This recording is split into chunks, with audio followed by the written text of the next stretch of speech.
Guys, this is Ryan with Mom on Mission, and today I'm going to bring you what we read in October 2019.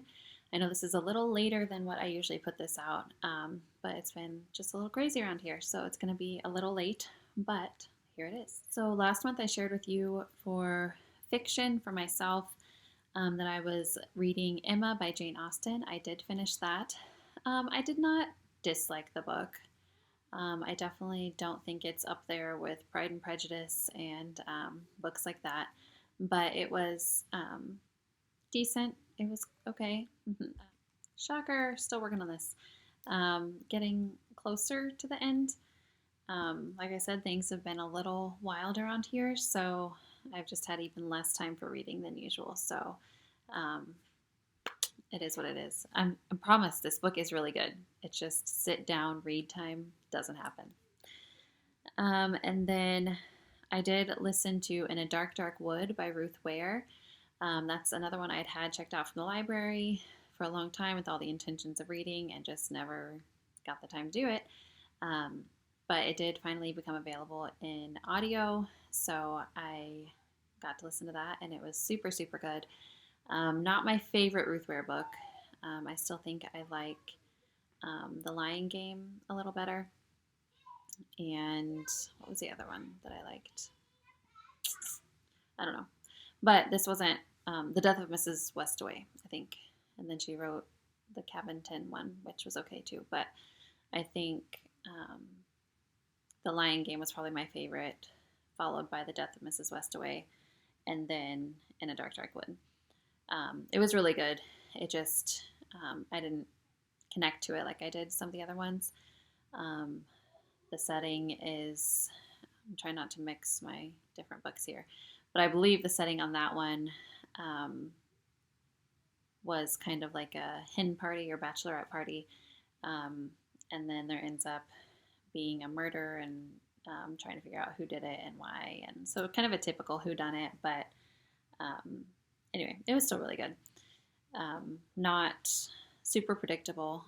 I was still not shocked at the end, but a little bit surprised. So definitely worth checking out if you like those kind of books. And then I have started, and I'm about a third of the way through, the Invisible Man by H.G. Wells. Again, science fiction is not really my thing, but it's a classic, and I'm trying to read some more of those classics that I never got a chance to read.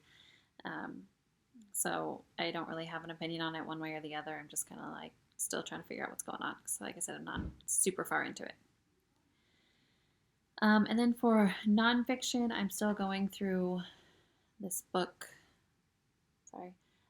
called Genesis by Mitchell M. Kim, but it's a 12-week study, and we just do one a week, so one chapter a week. So this is why it's taking me so long to go through this tiny book. Plus, it's also like jam-packed full of scripture, so there's a lot of scripture reading you have to do in correlation with this. But so far, so good. It's, really getting to know Genesis, kind of a book that I feel like, at least in my walk, had been taken for granted. It was just like, yeah, this is how the whole world started. Great. But there really is so much more in it than that. It really sets the preface for who we are as men and women, and what the fall did for us, to us, and why the cross is important and necessary and all the things. So really good. I think I shared with you last time that I had started Finding Truth by Nancy Pearcey. It was an apologetics book, and I did finish that up, and it was super good. It's just apologetics, so there's not much I can add to it or say what I thought about it. It was just, pure scripture and how to, why our faith makes sense. And, like I shared last time, I think it's not a blind faith. It is a faith that very much makes sense. And anyway, it was a good book. And then I also finished up Bonhoeffer, which I had started a long time ago and then had to return to the library and then started it again. And I think had to return it again. But I finally got it back a third time and finished it this time. And it was super, super good. Dietrich Bonhoeffer's life was super encouraging to me. And I knew kind of the gist of his testimony and what he had done. But this book kind of really went in depth on that. And he was just a really incredible man that God used in great ways. So definitely one that I would like to share with my boys as they get older, what being a true man of faith looks like and how sometimes it takes a lot of courage and a lot of going against the grain, even when it's really uncomfortable. So that is it for what I have read. Or what I did read in October. I'm getting all confused since I'm filming this late because there's other books that I've started. But as far as our read alouds, we are still in Across 5 Aprils. We're about a little over halfway through. And I mean, we are liking it. It's just, again, a time thing and just the way our school and everything's been going lately. We're in the middle of revamping our schedule to allow more time for read alouds. But so far my boys are liking it. It's kind of hard to understand some of it because they do a lot of like old-timey country speak, if that makes sense. So my boys kind of sometimes have a hard time understanding some of the dialogue when we're listening to the audio. When I'm reading from the book, they understand it a little better because I can kind of change the inflections a little bit and make more sense to them. But I think overall they're enjoying the story, more so my 8-year-old than my 6-year-old. But aside from that, we've also been reading a lot of nonfiction to go along with some of our history and science that we've been learning.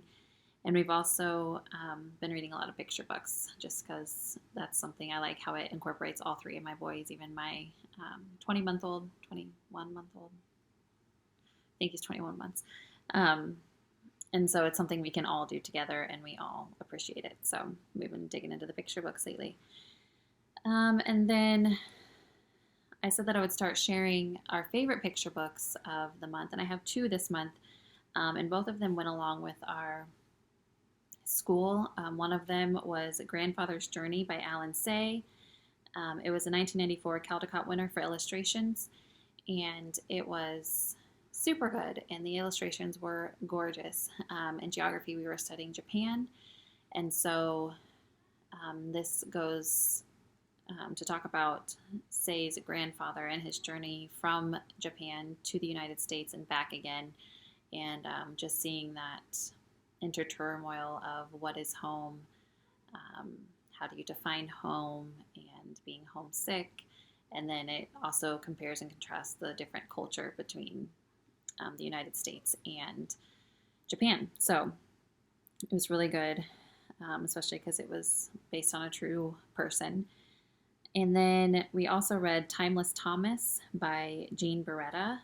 And in history, we got out of the Civil War and then started learning about the Transcontinental Railroad and the inventions that followed that. And time zones were established then and all that stuff. So we read Timeless Thomas, which was a book about Thomas Edison and his different inventions. And it was kind of cool because they, on one page, would show like his original invention and how they used it and what it did. And then on the next page, they would show what that inspired and what it is now. So think like the, what are those things called? Not the record players, but my mind's gone. Anyway, the homophone? No, not a homophone.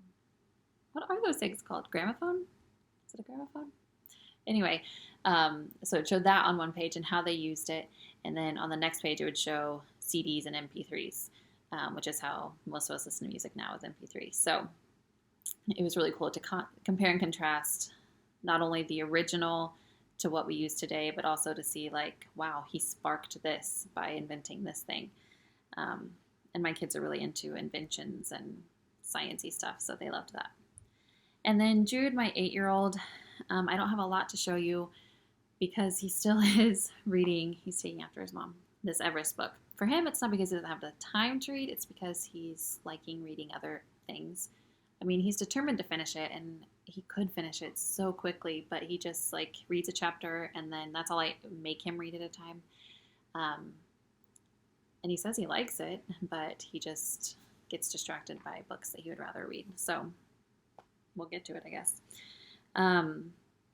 But he also did read another, I think it was a chapter-ish book, the Pokemon School Challenge by Jeanette Lane. Much to my chagrin, he is into Pokemon. Both my big boys are. So, I mean, not my favorite thing, but I mean, we can't choose our kids' interest always, so it's fine. And then he was also been into a lot of nonfiction lately too. So yes, he was picking up the picture books and stuff that we'd get from the library, but he's been checking out a lot of nonfiction from the library, and that's been really keeping his interest more than some of these chapter books that he's been reading. So I don't have the exact titles, but he's been reading books on trains, cars. That's nothing new. He's been reading about cars since he could read.